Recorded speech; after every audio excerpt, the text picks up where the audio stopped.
Chapter 3 Glub Glub. Just about everybody in my class signed up for the swimming club. Of course, swimming is fun, and we never get the chance to swim during school hours. So, after school on Tuesday, we all went home to change into bathing suits. Asterisk. Put on our bathing suits. It would be weird for a kid to change into a bathing suit. Then our parents dropped us off at the local swimming club. When we got there, you will never believe who was waiting for us in the parking lot. It was Mrs. Margie. I didn't know you were in charge of the swimming club, Mrs. Margie, I said to her. I'm not, she replied. This is the underwater hockey club. The what? The underwater hockey club, she repeated. I thought this was the swimming club, said Emily. Oh, there will be lots of swimming, said Mrs. Margie. While you play hockey?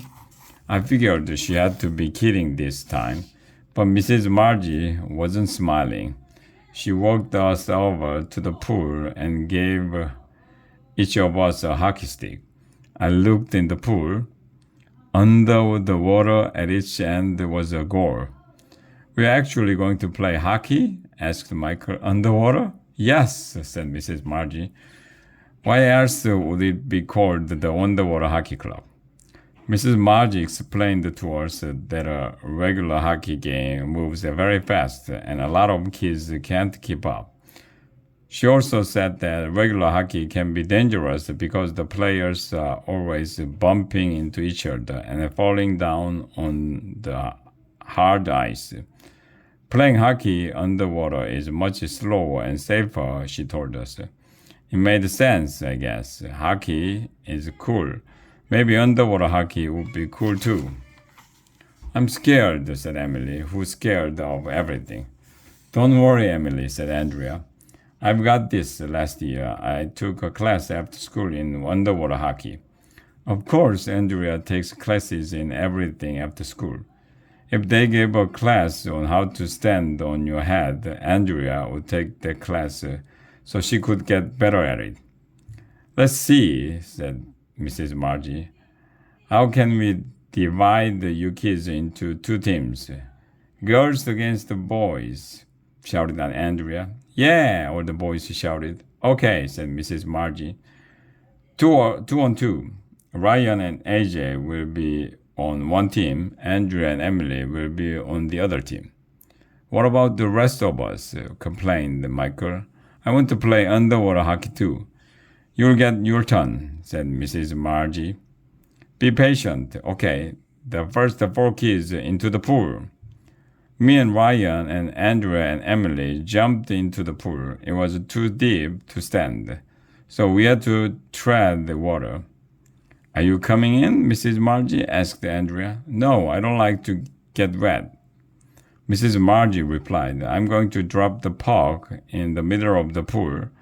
The object of the game is to move the puck to the other end and score a goal on your opponents. Ready, set. Mrs. Margie blew her whistle and dropped the puck into the water. We all started yelling and screaming and hooting and hollering and freaking out. Get it! I don't see it. Where is it? Hold your breath. Ow, you hit me with your stick. I did not. Help! Pass the puck. I can't. I lost my stick. I have water on my nose. I can't swim. I can't breathe. I am drowning. Glub, glub, glubbed Emily. People who are drowning always say glub, glub. Nobody knows why. Underwater hockey turned out to be no fun at all. Bubbles were everywhere. I couldn't see. I thought I was going to die. It was ridiculous. I wanted to run away to Antarctica and go live with the penguins. Penguins don't have to play hockey underwater. We played for about 5 minutes. Andrea scored the only goal. Of course, then Mrs. Margie blew her whistle and told us to get out of the pool. We were all panting, even though we weren't wearing pants. Okay, Mrs. Margie said as we climbed out of the pool. Michael, you've been very patient. Now you can have your turn to play.